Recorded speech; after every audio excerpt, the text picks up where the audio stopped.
I told y'all there were a lot of recruits at the Kent State game, and I got a special guest to talk about who he talked to and what it looked like. All that's coming up in about 10 seconds.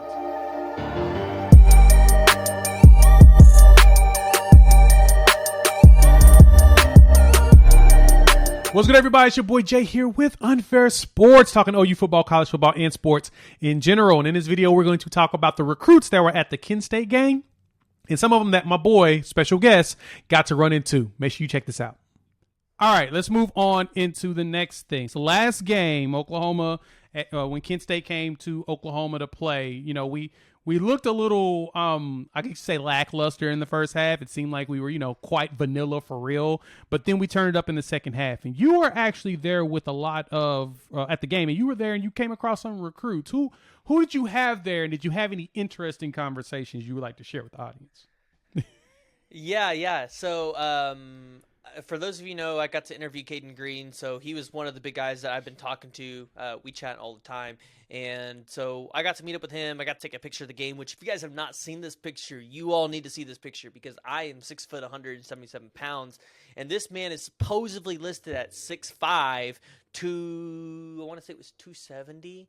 Mm-hmm. He's bigger than that. He's got to be bigger than that because my buddy is like 6'4", and he's probably got a couple inches on my buddy. So, yeah, OU's got some freakish guys coming on the offensive line. Heath Ozada looks huge, 300 pounds. I mean, you guys have seen, if you guys haven't seen it, Parker tweeted a picture. He broke a chair when he came to sit down with Jackson Arnold and the ref while Jackson Arnold was doing an interview on the air.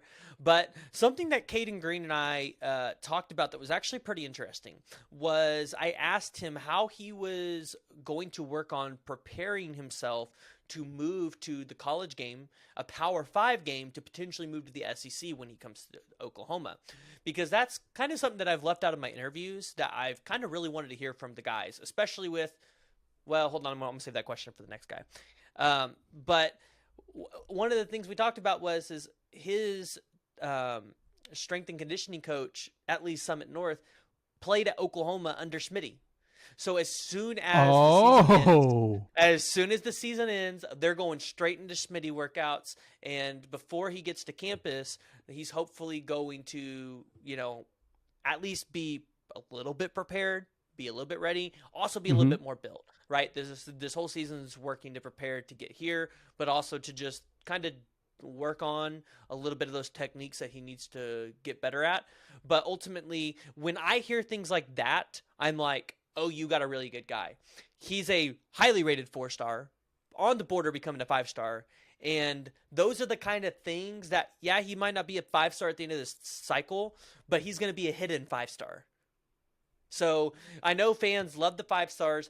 They're great. They're fun to have on your team. But remember, stars don't always matter because when players have that kind of mentality and they're putting in that kind of work, when they come to the university, they're going to have a step ahead of maybe what a Peyton Kirkland would have over at the University of Texas. Sorry, I just had to pick on him because he's another offensive lineman that gave everybody a stir. But additionally, I got to actually go and sit down in the recruit section and actually around all the Denton Guyer guys. So for those of you who saw my interview, I got to interview Landon Sides. He is the current wide receiver that Jackson Arnold is just throwing all of his passes to at Denton Guyer.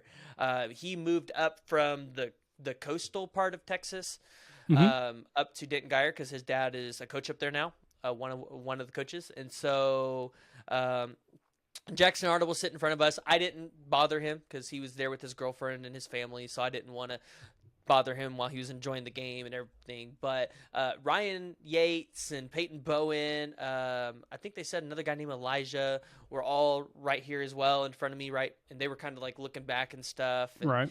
I sat down, he introduced me, told me who they all were. But as I'm talking to him, I'm hearing interesting conversations down here about, oh, man, like this place is so cool. Like the lights are legit. And I'm not going to say who those people were. I'm gonna leave that one up for you guys to figure it out. But it was really cool to hear guys that have been on a flip watch for OU talk like that and talk about how this place is cool. And if you guys know and have followed the visits, Peyton Bowen has actually been to Oklahoma quite a bit. Yeah, So, I think I did a video. Actually did a video on him, and I think he's probably been here like almost 5 or 6 times. Like he's made a lot of trips up here. Yeah. Well, and it's because Jackson Arnold comes up here a lot, right? And Mm-hmm. they're all unofficial visits, but they're coming up here a lot. It's an easy drive. It costs almost nothing. So, and Landon wants to play with the guys. So there's, we're holding out hoping he gets an offer from Oklahoma, which I think, another Denton Guyer guy currently not ranked in the composite score, but that's because he was going to a lesser school. But I said, listen, now that you're in Denton Guyer, being thrown these passes by Jackson Arnold, you have a chance to show out. Like, you're going to jump up really quickly. Additionally is, we know it. People are going to go to the draft. There's going to be transfer portal hits. OU's probably going to have a need, maybe. Right now, that wide receiver room looks really deep. But in the future, maybe in January, they need a guy like Landon Side. So he's working on sending his tape into BV and Jeff Lubby and the staff. He got to meet with them. And one of the questions that I asked him while I was there that I have not got a chance to ask all the recruits, and I need to start asking this question on our interviews, is how is this staff explaining to you how they're going to utilize you in the offense when they don't have film to show you how they're going to utilize you in the offense? Because in reality, guys, like even with the 2 games we have, they don't have film to show them, here's how we're going to use you in our offense. Yep. Outside of maybe going to Clemson and Ole Miss and pulling that film, which it's not the same. And so, of course, Landon, they didn't get to show him film because he wasn't there on an OV, but they talked about that a little bit, and hey, here's how you could be used. So a lot of really positive things coming out of there. I believe Parker Thune and Brandon Drum were talking about it the other day, but Peyton Bowen and Ryan Yates kind of have to come up to make a decision pretty quickly. And we all know Peyton Bowen's mom is really pushing him to stay at Notre Dame, potentially maybe for that NIL money. If a lot of people will tell you if it wasn't for the NIL money, Peyton Bowen would be at OU. Be sooner. So, yeah. So I do think I agree with Parker and Brandon that Ryan Yates and Peyton Bowen probably need to start making a decision pretty quickly if they're going to come to OU, because we're getting into October. And soon you're going to be November, and in December, early signing day, and OU's going to want to know where their room is at. Yep. Even though right now I think they only have 22 commits. Yeah, 22 commits. 22.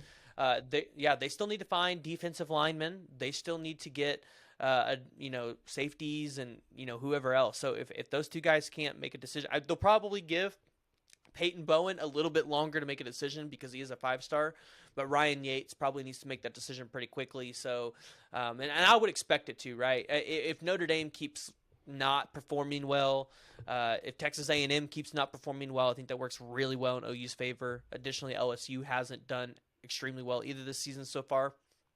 And OU still has to go play Texas and Kansas State, 2 teams that historically give them problems. So I think if OU can go through, they can win games convincingly over the next 3 to 4 weeks.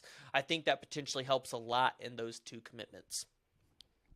With that, PG, I appreciate your time. Tell the people where they can find you. Yeah. Y'all can find me again at YouTube, The PG Show, or any other major podcast platforms, Apple, Spotify, Google, The PG Show as well. You guys can find me on Twitter, The PG Show _. We talk about all things college football, so not just OU football. And then we do a lot of interviews with players, recruits, maybe potentially coaches down the line. I've reached out to UTSA because I would love to interview their coach. So we'll see where this goes. But we have a lot of great content. I've got a lot of great content planned, and we'd love to see you guys there. Heck yeah, go check him out. You'll see his channel in the corner of the site. It's been awesome. I appreciate your time, my man. And yes, believe me, go watch those interviews with the players. It's awesome to hear the recruits actually tell you why they like this, that, and the other. You get to see some of their personality shine in those videos, man. Thanks, PG.